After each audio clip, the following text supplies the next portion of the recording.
మన ప్రభును రక్షకుడైన యేసుక్రీస్తు అమూల్యమైన నామములో నేటి ఉదయకాలమందు ప్రభు సన్నిధి చేసిన దేవుని బిడ్డలైన మీ అందరికీ కూడా శుభములు వందనాలు నేను తెలియజేస్తూ ఉన్నాను. నేటి ఉదయకాలమందు చదవబడిన లేఖనం వైపు మరొకసారి దేవుని గ్రంథం వైపు మనము లేఖనం గమనిద్దాం. 2వ సమూయేలు గ్రంథం 2వ అధ్యాయము 1వ వచనం. ఈ భాగములో దావీదు దేవుని దగ్గరికి వచ్చి అతడు మొరపెడుతూ ఉన్నట్లుగా మనం చూస్తూ ఉన్నాం. ఈ యొక్క వచనము ద్వారా మనం వినబోతున్నటువంటి అంశం ఏదనగా నడిపింపు కొరకు దావీదు చేసిన ప్రార్థన అన్నటువంటి అంశం. ఈ భాగములో మనము చదివినట్లయితే ఇది జరిగిన తర్వాత అని మనం చూస్తూ ఉన్నాం. ఏది జరిగిన తర్వాత అని అంటే 1 సమూయేలు గ్రంథములో రాసినటువంటి సౌలు యొక్క జీవితము, అలాగనే 2వ సమూయేలు గ్రంథం 1వ అధ్యాయములో మనము గమనిస్తే రాసినటువంటి సౌలు, అతని కుమారుడు, అతని యొక్క అనుచరుల యొక్క పరిస్థితిని జ్ఞాపకం చేసుకుంటూ అతను ఆలోచిస్తూ ఉన్నాడు. ఓ ప్రక్కన సౌలు చనిపోయాడు, దావీదు అధికముగా ప్రేమించి యోనాతాను చనిపోయాడు, సౌలు యొక్క సైన్యమంతా కూడా చనిపోయింది. ఈ వర్తమానం అంతా కూడా అతడు వింటూ వస్తూ ఇప్పుడు 2వ అధ్యాయం 1వ వచనానికి వస్తే అతడు ఎక్కడికైతే పారిపోయాడో, ఏ స్థలంకైతే వెళ్ళిపోయాడో ఆ స్థలంలో ఉండి అతడు దేవుని దగ్గర మొరపెడుతూ, అయ్యా మరి రాజైనటువంటి ఇశ్రాయేలుకు రాజైనటువంటి సౌలు చనిపోయాడు, అతని కుమారుడు కూడా చనిపోయాడు, ఇప్పుడు పరిస్థితి ఏంటి? నేను ఎక్కడ ఉండాలి? ఏ ఊరిలో ఉండాలి? నన్ను పిలిచి ఎన్నుకున్నావు కనుక నేను ఎక్కడ ఉండాలి? ఏ ఊరిలో ఉండాలి? ఏ స్థలంలో ఉండాలి అని నేను ఎక్కడికి వెళ్ళాలి? నీవు సెలవిస్తే తప్ప నేను వెళ్ళను అని ఉన్నాడు. ప్రియులారా, ఈ మాటలు మనలో ఆలోచింప చేసేదిగా కనబడుతూ ఉన్నాయి. అంటే తాను ఎక్కడ ఉండాలో, ఎక్కడ నివసించాలో అన్నది ఎవరి సహాయాన్ని, ఎవరి నడిపింపును అతడు కోరుతూ ఉన్నాడంటే తాను నమ్మిన దేవుని యందు అతడు ఏం చేస్తున్నట్టుగా అడుగుతూ ఉన్నాడు. సర్వసాధారణంగా ఒక ఇల్లును మనం కట్టుకోవాలంటే, ఒక స్థలం తీసుకోవాలంటే, కారు తీసుకోవాలంటే, బంగారం కొనాలంటే, వివాహం చేయాలంటే మనము మన కుటుంబ సభ్యులను మొదటిగా మనం కలుసుకొని అందరు రమ్మని చెప్పి మనం మాట్లాడతాం. రెండవదిగా మన యొక్క స్నేహితులతో మనం మాట్లాడతాం. మూడవదిగా మన ఇంటి పక్కనటువంటి వారితో కూడా మనం మాట్లాడుతూ ఉంటాం. ఇవన్నీ మంచివేనా, ఇలా చేస్తే బాగుంటుందా అని మనము తర్జన భర్జన పడిన తర్వాత చివరిగా మనం ఎక్కడికి వస్తామంటే, ఇదిగో దేవా మేము ఇలాగ ఆలోచించాము కదా, ఇలా చేయాలనుకుంటూ ఉన్నాము.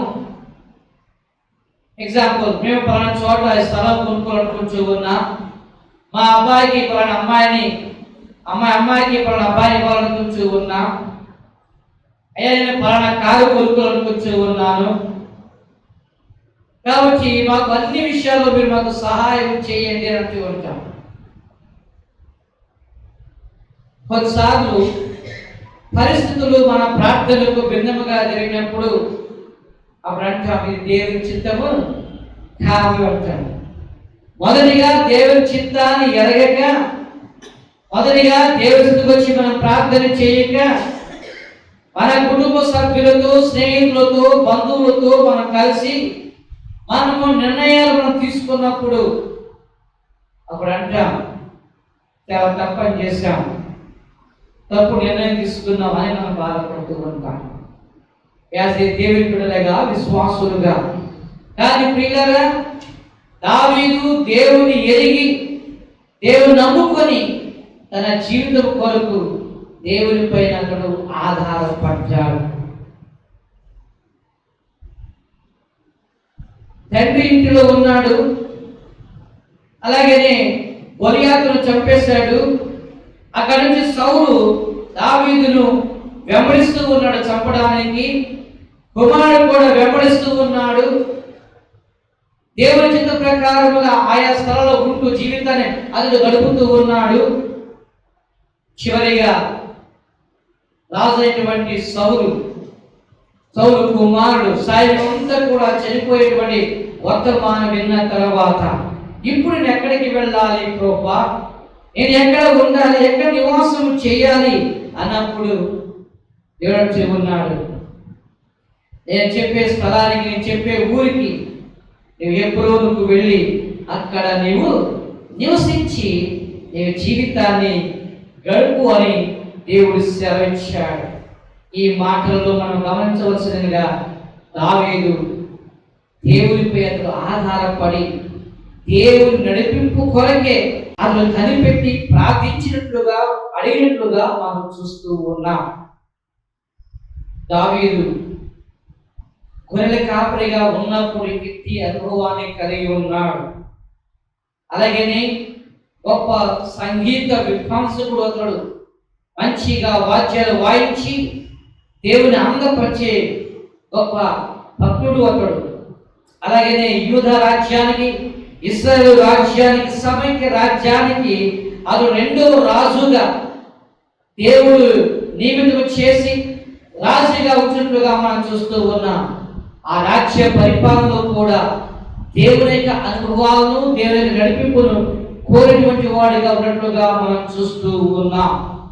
అలాగనే క్రీస్తు యొక్క వంశావళికి మూల పురుషుడిగా ఉన్నట్లుగా మత్తయి సువార్త 1వ అధ్యాయము 1వ వచనములో మనం చూస్తూ ఉన్నాం. అలాగనే దేవుని హృదయానుసారుడు ఉన్నట్లుగా మనం చూస్తూ ఉన్నాం. అపోస్తలుల కార్యములు 13వ అధ్యాయము 22వ వచనం మనం చూస్తూ ఉన్నాం. దావీదు నాకు ప్రియుడు, నా యొక్క హృదయానుసారుడు, నేనంటే అతనికి ఎంతో ఇష్టము, అతనంటే నాకు ఎంతో ఇష్టమని దేవుడే సెలవిస్తున్నట్లుగా మనం చూస్తూ ఉన్నాం. ప్రియులారా, యుద్ధములో సౌలు మరియు యోనాతాను మరణించినప్పుడు అతడు బాధపడుతున్నట్లుగా మనము 2వ సమూయేలు గ్రంథము 1వ అధ్యాయము 4వ వచనం మనం గమనిద్దాం.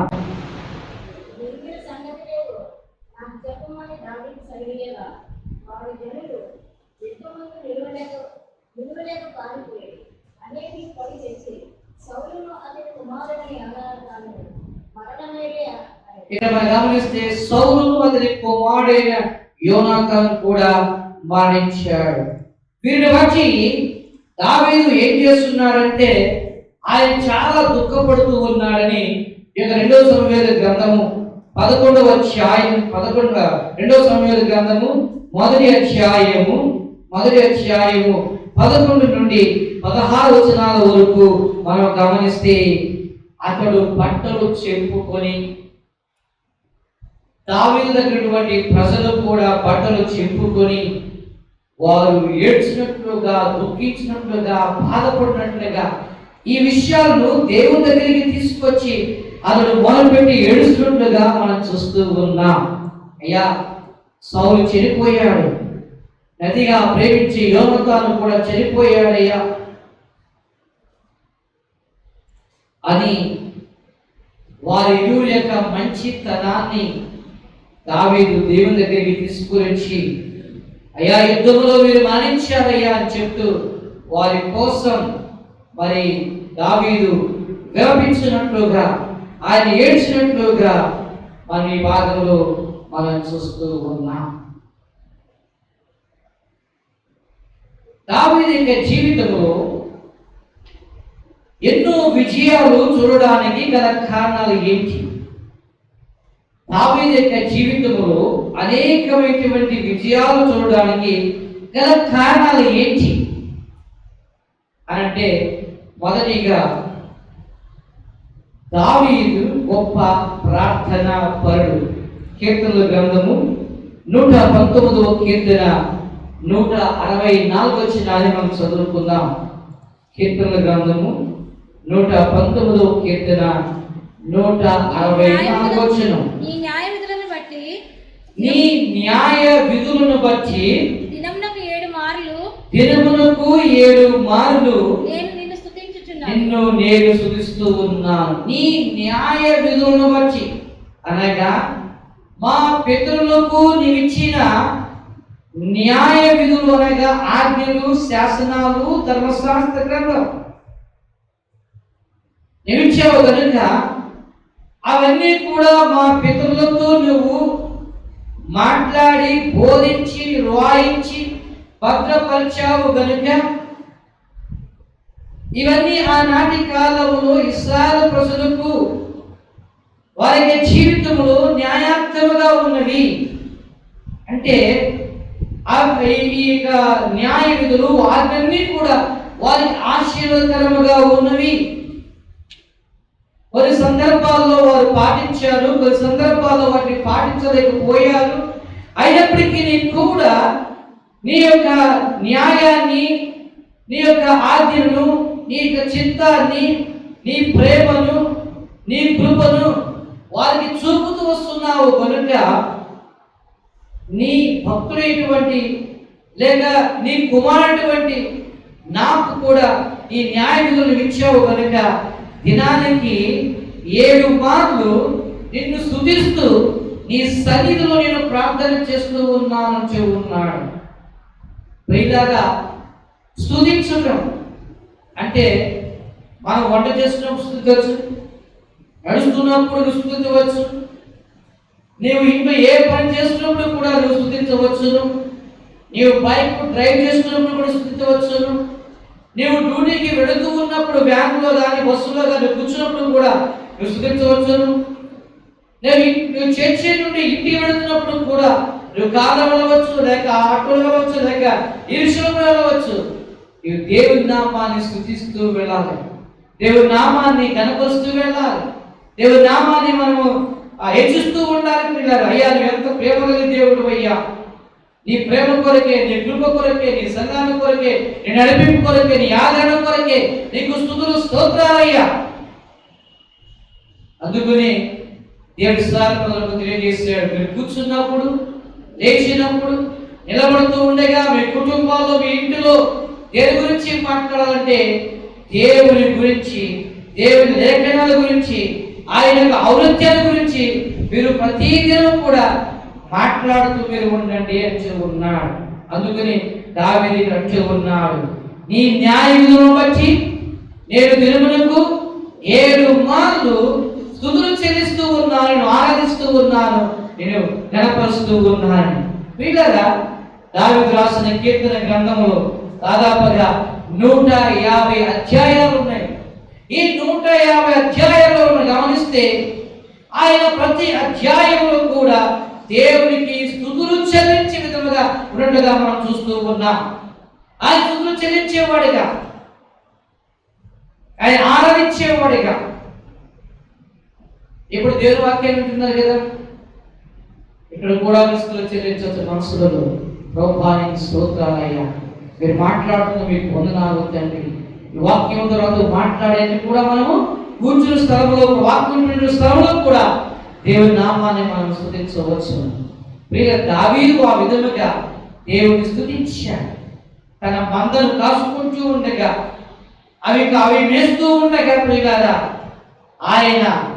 ఆయన వీణ వాయిస్తూ పాటలు పాడుతూ దేవుని స్తుతించాడు. అరణ్యంలోనే మనం చూస్తూ ఉన్నాం. కాడే కూర్చొని అవి మేస్తూ ఉన్నవి, తన పని తాను చేసుకుంటూ ఉన్నాడు చెట్టు కింద కూర్చొని. ఇలాంటి గొప్ప అనుభవం కలిగినటువంటి వాడు దావీదు. కనుకనే అతనిలో ఇలాంటి గొప్ప ప్రార్థనా జీవితము అతను కలిగినట్లుగా ఆయన జీవితం ద్వారా మనం తెలుసుకోగలుగుతూ ఉన్నాం. ఇలాంటి జీవితాన్ని మనము కూడా కలిగి ఉండాలి. భక్తులైనటువంటి వారందరూ కూడా ఇటు ప్రార్థన వారికి జీవితాల్లో కలిగి ఉన్నారని మనకు దేవుడు తెలియజేస్తూ ఉండగా, లేక స్తుతులు వారు చెల్లించారని మనం ఉండగా, మనము కూడా ఆ విధంగా స్తుతులు చెల్లించి అలాగే ప్రార్థన పరులుగా మనం ఉన్నట్లయితే మనకి ఎంతో గొప్ప ఆశీర్వాదకరం. ఇలాగ తన యొక్క జీవితాన్ని కలిగి ఉండడం బట్టి 2 సమూయేలు గ్రంథము 2వ అధ్యాయము మొదలు అంటున్నాడు, అయ్యా నేను ఎక్కడికి వెళ్ళాలి, ఎక్కడ జీవించాలి, ఆ స్థలం ఏంటో ఊరేంటో నువ్వు చెప్తే అక్కడికి వెళ్ళి నేను ఉంటాను, నేను బ్రతుకుతాను, నువ్వు చేయమన్నది చేస్తాను, నీ మాట చెబదాటను అని దేవుడితో గొప్ప ఒప్పందాన్ని చేసుకుంటుగా మనం చూస్తూ ఉన్నాం. ఇది మొదటి భాగం. రెండవ భాగంలోనికి మనం వెళదాం. ఆయన వెళ్ళి ప్రతి స్థలమందు దేవుని నడిపింపు కొరకు ఆయన ప్రార్థిస్తూ వచ్చాడు. మీరు 1 సమూయేలు గ్రంథం, 2వ సమూయేలు గ్రంథం, 1 రాజులు, 2వ రాజులు, దుర్వృత్తాంత గ్రంథం మీరు చదివినట్లయితే దావీదు యొక్క గొప్ప గొప్ప అనుభవాలను అక్కడ మనం చూడగలుగుతూ ఉంటాం. అలాగే ముఖ్యంగా దావీదు దేవునిపై ఆధారపడి దేవుని యొక్క నడిపింపు కొరకే కనిపెట్టినటువంటి వ్యక్తిగా మనం కనబడుతూ ఉన్నాడు. 3 విషయాలు మనం చూద్దాం. ఈ 2వ భాగంలో 3 విషయాలు సబ్లైన్గా మనం గమనిస్తే, మొదటిగా అతడు పొంచి ఉన్న వారి నుండి నన్ను విడిపించు అని ప్రార్థిస్తూ ఉన్నాడు. కీర్తనల గ్రంథము 5వ కీర్తన 8వ వచనాన్ని మనం చదువుతున్నాం. యెహోవా నా కొరకు పొంచి ఉన్న వారిని బట్టి నీ నిత్యానుసారముగా నన్ను నడిపింపుము, నీ మార్గమును నాకు స్పష్టంగా కనపరచుము. ఇక మనం గమనిస్తే యెహోవా నా కొరకు పొంచి ఉన్న వారిని బట్టి అంటున్నాడుగా, అక్కడ దావీదును గాయపరచాలని, దావీదుకు నిందలు కలిగించాలని, దావీదును లేకుండా చేయాలని అనేకులు అనగా రాజైనటువంటి సౌలు, అలాగే అతని కుమారుడు అబ్షాలోము, అలాగనే ఉన్నటువంటి రాజులు కూడా దావీదును లేకుండా చేయాలని అనేక సమయంలో అనేకమైనటువంటి పరిస్థితులలో వారు పొంచి దావీదును హతము చేయాలనుకున్నప్పుడు కూడా ఎవరి వలన కాలేదు. ఒక చిన్న ఎగ్జాంపుల్ చెప్పినట్లయితే, దావీదును చంపడానికి సౌలు ఒక గుహలో దాక్కున్నాడు. అదే గుహలో దావీదు కూడా ఉన్నాడు. ఆ గుహలో సౌలు ఉన్నాడని వర్తమానం తెలిసింది దావీదుకు. మరి దావీదు అనుకుంటే చంపవచ్చును కానీ దావీదు చంపలేదు. కానీ అతని వస్త్రాన్ని మాత్రమే అతడు కట్ చేసినట్లుగా మనం చూస్తూ ఉన్నాం. దేవుడు దావీదును దీవించు, దావీదు అంటూ ఉన్నాడు, రాజా నీవు చిరంజీవులు కాక, నీవు అనేక సంవత్సరాలు బ్రతకాలి, నువ్వు జీవించాలి అని అక్కడ శత్రువైనటువంటి సౌలును దావీదు దీవించినట్లుగా, హతము చేయనట్లుగా, చంపుకున్నట్లుగా ఈ భాగంలో మనం చూస్తూ ఉన్నాం. మరి దేవుడు కూడా ఆ పరిస్థితులలో దావీదును సంరక్షించినట్లుగా, కాపాడినట్లుగా మనం చూస్తూ ఉన్నాం. దావీదు అంటూ ఉన్నాడు, నీ నిత్యానుసారముగా నన్ను నడిపింపుము, నీ మార్గమును నాకు స్పష్టముగా కనపరచుము. దావీదు యొక్క జీవితములో దేవుడు తన యొక్క మార్గాన్ని చూపించి తన యొక్క నిత్యానుసారముగా అనగా దేవుడు తన యొక్క సంకల్ప ప్రకారముగా దావీదును నడిపిస్తూ వచ్చినట్లుగా మనం చూస్తూ ఉన్నాం. మొదటిగా వచ్చి ఉన్న శత్రువుల నుండి దావీదుకు విడుదల కలిగినట్లుగా మనం చూస్తూ ఉన్నాం. రెండవది కీర్తన గ్రంథము 27వ కీర్తన 11వ వచనాన్ని మనం చదువుకుందాం. దావీదు రాసిన కీర్తనల గ్రంథం నుండి 27వ కీర్తన 11వ వచనం. యెహోవా నీ మార్గమును నాకు బోధింపుము, నా కొరకు పొంచి ఉన్న వారిని చూచి సరళమైన మార్గమున నన్ను నడిపింపుము. మనం గమనిస్తే దావీదు అంటూ ఉన్నాడు, యెహోవా నీ మార్గమును నాకు బోధింపుము అంటూ ఉన్నాడు. నా కొరకు పొంచి ఉన్న వారిని చూచి సరళమైన మార్గములను నడిపింపుము అంటూ మంచి మార్గాన్ని నాకు బోధించు అయ్యా. ఏ మార్గములో నేను నడవాలి నాకు బోధించు అయ్యా అని చెబుతున్నాడు. ఆయన మార్గము సత్యము జీవమై ఉన్నది. మొదటి నుండి కూడా దేవుడు మంచి మార్గములోని నడిపిస్తూ ఇశ్రాయేలు ప్రజలకు బోధిస్తూ భక్తులకు బోధించి ఆ మార్గములో నడిపిస్తూ అలాగనే న్యాయ రాజులకు కూడా బోధిస్తూ న్యాయాధిపతులకు కూడా బోధిస్తూ దేవుడు మంచి మార్గము, ఈ మార్గము గుండా ప్రయాణం చేయండి అన్నాడు దేవుడు. ఇశ్రాయేలు ప్రజలు కూడా వారు ప్రయాణిస్తున్నటువంటి దినాల్లో మీరు ఈ మార్గము గుండా వెళ్ళకుండా ఈ మార్గము గుండా వెళ్ళండి అని అనేక సార్లు దేవుడు వారికి మార్గమును చూపించి ఆ మార్గములో నడిపిస్తూ వచ్చాడు. అందును బట్టి దేవుని మాటలు వారు విన్నప్పుడు, భక్తుల యొక్క మాటలు వారు విన్నప్పుడు, అలాగనే మరి మోషే నాయకత్వంలో కానీ యోషువ నాయకత్వంలో కానీ రాజుల యొక్క నాయకత్వం మనం గమనిస్తే దేవుడు మాట్లాడుతూ మంచి మార్గములు నడిపించినట్లుగా మనం చూస్తూ ఉన్నాం. ఆ మంచి మార్గాల గురించి ఒక మాట మనం గమనిస్తే, మిమ్మల్ని అందరినీ కూడా పాలు తేనెలు ప్రవహించే ఆ దేశానికి నువ్వు నడిపిస్తాను, ఈ మార్గము గుండా మీరు ప్రయాణించండి అయ్యా అని చెప్పినప్పుడు వారు ఆ మార్గం గుండా ప్రయాణించారు తప్ప కానీ ఆ మార్గంలో దేవునికి చిత్తాన్ని వారు నెరవేర్చలేకపోయారు కనుక పాలు తేనెలు ప్రవహించే దేశానికి వారు వెళ్ళలేకపోయారు. కొన్నిసార్లు భక్తులు కూడా వారికి జీవితాల్లో కొన్ని తప్పిదాలు వారు చేశారు. దేవుని యొక్క మంచి మార్గంలో నడవలసి వచ్చింది కానీ వారు కూడా నడవలేక ఉన్నప్పుడు దేవుడు వారిని గద్దించినట్లుగా శిక్షించినట్లుగా మనం చూస్తూ ఉన్నాం. ప్రియులారా, దేవుడు లోకానికి ఎందుకు వచ్చాడంటే ఆయన మార్గాన్ని చూపించడానికి ఆయన లోకానికి వచ్చాడు. ఆయన మార్గమే మంచి మార్గం. దేవుడుగా ఆయన మార్గాన్ని చూపించాడు. కుమారుడుగా ఆయన మార్గాన్ని లోకానికి వచ్చి ఆయన కూడా మార్గాన్ని చూపించాడు. మీరందరూ కూడా ఈ మంచి మార్గంలో జీవించండి, ప్రయాణం చేయమని చెప్పినప్పుడు కొందరు ప్రయాణం చేశారు, కొందరు జీవించారు, కొందరు జీవించలేదు. జీవించిన వారి జీవితాలు బాగుపడినట్టుగా మనం చూస్తూ ఉన్నాం. అలాగైతే వాటిలో ఒక ఎగ్జాంపుల్ మనం గమనిస్తే మనకి తెలియదు ఏమీ లేదు. మార్కు సువార్త 10వ అధ్యాయము 17 నుండి 22 వచనాల వరకు మనం గమనిస్తే ఒక యవనస్తుడు యేసు గురించి చక్కగా అనేక మాటలు సంబోధించాడు. దాని తర్వాత యేసయ్య చూస్తున్నాడు, ఇదిగో నీవు పరలోకానికి వెళ్ళాలంటే, నిత్య జీవాన్ని పొందుకోవాలి అంటే, ఇవన్నీ పాటించాలంటే యేసయ్య నేను బాల్యము నుండి వీటన్నింటిని కూడా నేను నెరవేరుస్తూ వచ్చాను. ఎందుకు అంటే మా పితరులు మా తల్లిదండ్రులు నన్ను ఉప్పుపాలతో పెంచారు కనుక ధర్మశాస్త్రంలో రాయబడిన ప్రతి దాన్ని కూడా నేను నెరవేరుస్తూ వచ్చాను. ఆ విషయం నాకు తెలుసు. ఏనాడు కూడా నీ యొక్క మాటలను జవదాటలేదు అన్నాడు.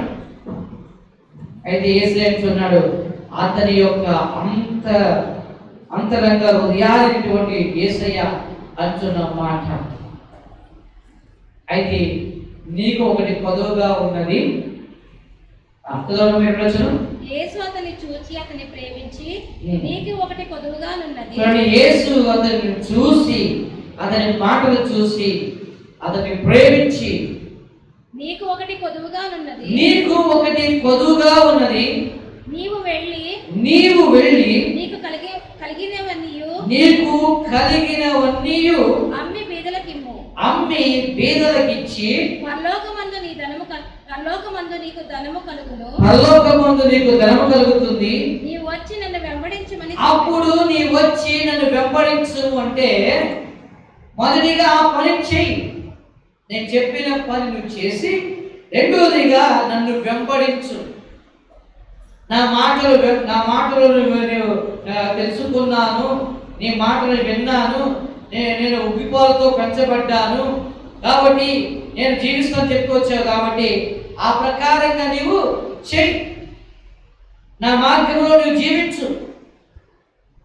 నా మార్గము మంచి మార్గము, నా మార్గం మనుషులు నడువు అంటే అదేమనగా అతడు తన యొక్క ముఖాన్ని అతడు మిగుల ఆస్తి గలవాడు కనుక, అతడు మిగుల ఆస్తి కలిగిన వాడు కనుక ఆ మాటకు ముఖము చిన్నపుచ్చుకొని, ఆ మాటకు ముఖాన్ని చిన్నపుచ్చుకొని దుఃఖపడుచు వెళ్ళిపోయాడు. ఏంటండి? ఆ ముఖాన్ని చిన్నపుచ్చుకొని దుఃఖపడుచు అతడు ఆ విధముగా వెళ్ళిపోయాడు. మంచి మార్గంలో ప్రయాణించడానికి యవనస్తుడు ఇష్టపడలేదు. ప్రియులారా, నేటి దినాలలో యవనస్తులు కావచ్చును, ఎవరైనా కావచ్చును, ఆయనను నమ్మి విశ్వసిస్తూ ఆయన బిడ్డలుగా జీవిస్తున్న ఎవరైనా సరే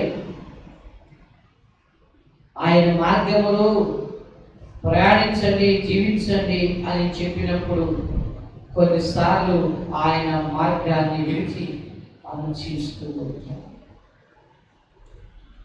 ఎవరైనా కావచ్చు, చిన్నపిల్లలు కావచ్చును, యవనస్తులు కావచ్చును, మధ్య వయసు కలిగిన కావచ్చును. ఒక మాటలో చెప్పాలనుకుంటే దేవుని నామాన్ని ఎరిగిన వారు, నమ్మిన వారు, బాప్తిసం తీసుకున్న వారు, వెంబడిస్తున్నటువంటి వారు, దేవుని బిడలగా పిలువబడుతున్నటువంటి వారు. కనుక ప్రియులారా, ఇక్కడ యవనస్తుడు ఆ మంచి మార్గాన్ని త్రోసివేసి తాను ఎన్నుకున్న మార్గంలో ప్రయాణించి నిత్య జీవితాన్ని పోగొట్టుకున్నాడు. అలాగైతే మనము కూడా నిత్య జీవితాన్ని పోగొట్టుకునే వారి యొక్క పర్టికులర్గా మనం ఉన్నామా? లేదు మన మంచి మార్గంలో నిజంగా తూచా తప్పకుండా నెరవేర్చే మార్గంలో మనం ఉంచు ఉన్నామా? మన మార్గములు ఆయన ఎరిగిన వాడై ఉన్నాడు కనుక ఆయనే సరిచేసే దేవుడై ఉన్నాడు. ఆయన కనుక మన మంచి మార్గంలో ప్రయాణించడానికి మనం సిద్ధపడాలి. మూడవదిగా ముగింపులు మనం చూస్తే కీర్తనల గ్రంథం 31 3వ వచనం 4వ వచనాన్ని మనం చదువుకుందాం.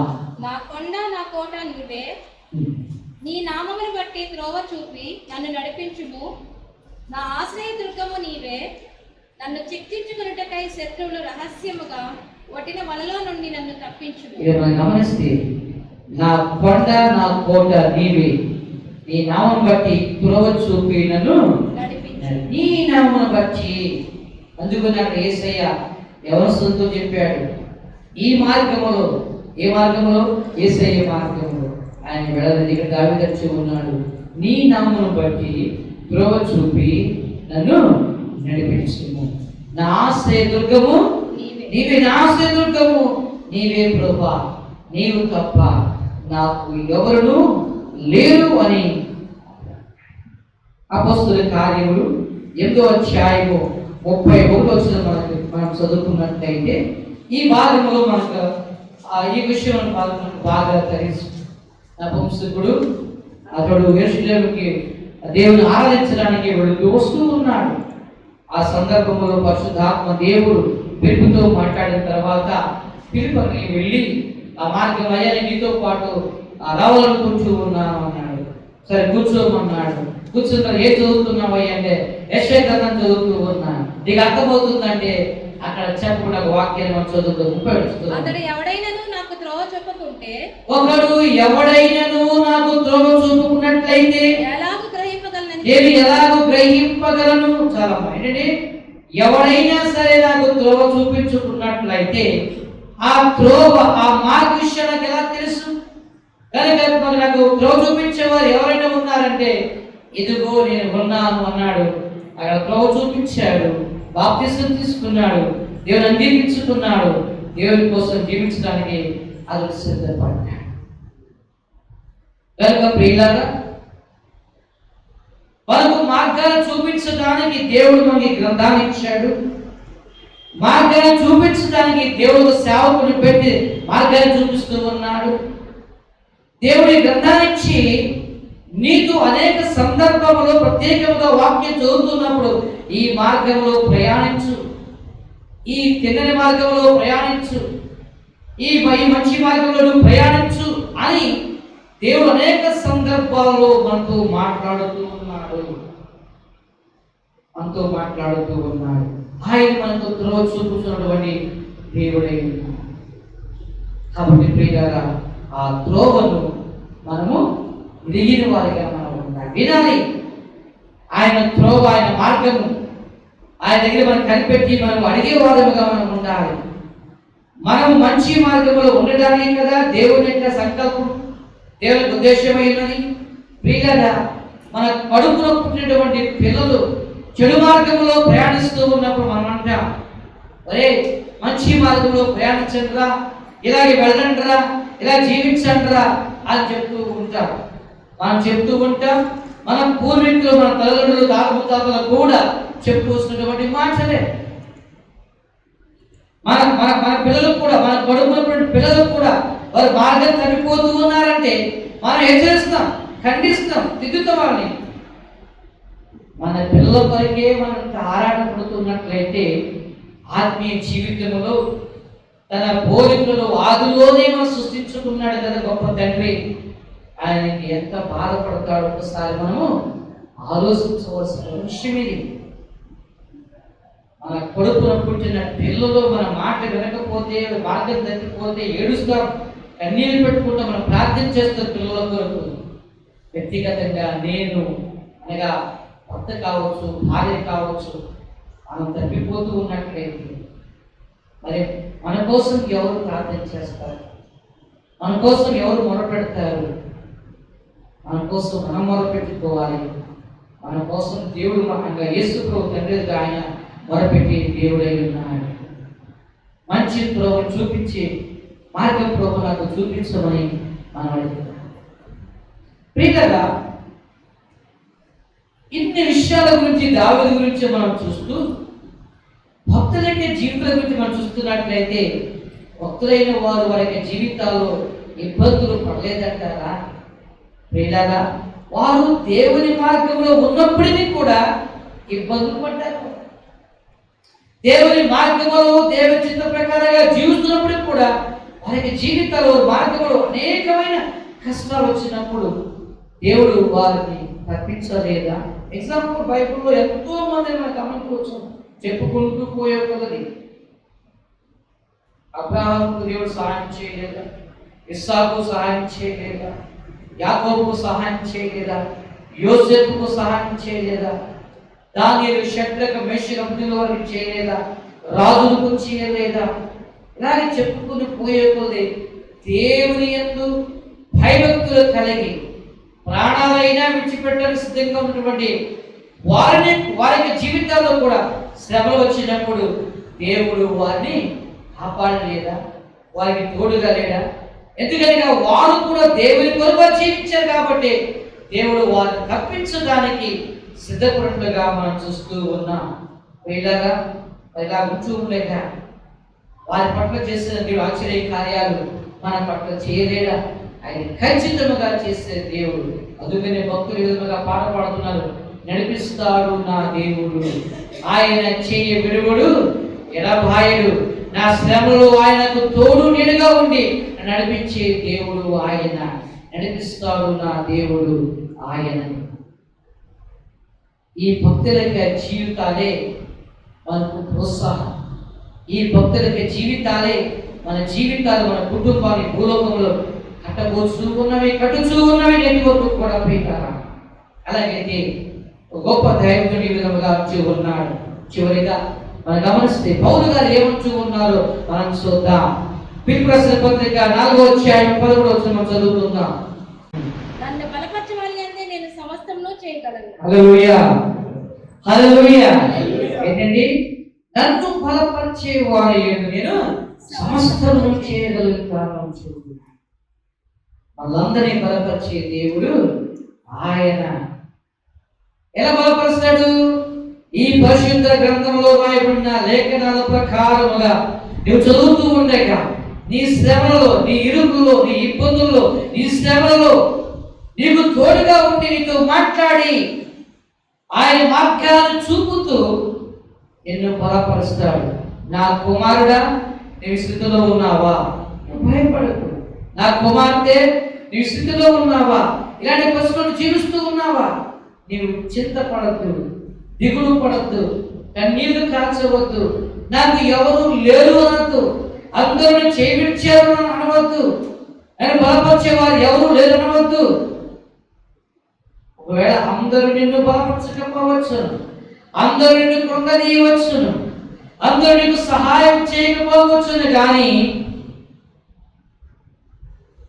నేను ఉన్నానే, నిన్ను పిలిచి ఎన్నుకున్నటువంటి దేవుడు నేను కనుక నేను ఏనాటికి నీకు నేను విడుదలను ఎడబాయనంటూ ఉన్నాడు. కనుక గొప్ప ధైర్యంతో ఉన్నాడు. నన్ను బలపరచువాని యందు ఈ సమస్తమును చేయగలుగుతా. నాకు ఏది వచ్చినా, ఎలాంటి కష్టం వచ్చినా, ఎలాంటి నష్టం వచ్చినా, ఎలాంటి వ్యాధి వచ్చినా, ఎలాంటి ఇబ్బందులు వచ్చినా, ఎలాంటి సమస్యలు వచ్చినా కూడా నేను కృంగిపోను. నిలబెట్టే దేవుడు ఆయన, నాకు సహాయం చేసే దేవుడు ఆయన, కనుక బలవంతుడు ఆయన. బలహీనులైన నన్ను బలపరిచే నా దేవుడు ఆయన. ఆయన చేతుల్లో ఉన్నాను, ఆయన చేతుల్లో ఉన్నాను, ఆయన చూస్తూ ఉన్నాడు. ఆ ఎన్నడికి కూడా నన్ను విడుగుడు ఎడబాయుడు అన్నటువంటి ధైర్యంతో ఉన్నట్లయితే ప్రియులారా, దావీదు కూడా అతడు ఎక్కడ ఉండాలి, ఎలా జీవించాలో దేవుడు నడిపింపు కొరకే కనిపెట్టి ప్రార్థించి జీవించిన వ్యక్తి కదా. అలాగే పౌలు గారు కూడా దేవుని కొరకు కనిపెట్టుకొని జీవించిన వ్యక్తి కదా. నేటి దినాల్లో నీవు నేను కూడా దేవుని కొరకు ఆ విధంగా కనిపెట్టుకొని దేవుని కొరకు మనం జీవిస్తూ ఉన్నట్లయితే మనము సమస్త కార్యములు చేసే శక్తి సామర్థ్యాన్ని ఆ దేవుడు మనందరికీ కూడా ప్రసాదించునుగాక. దేవుడు అందరినీ కూడా బలపరిచి నిలబెట్టుకుని వాడుకునుగాక. ఆయనకి నిరంతరము స్తుతియుగంత మహిమ ప్రభావములు కలుగునుగాక. ఆమేన్, ఆమేన్.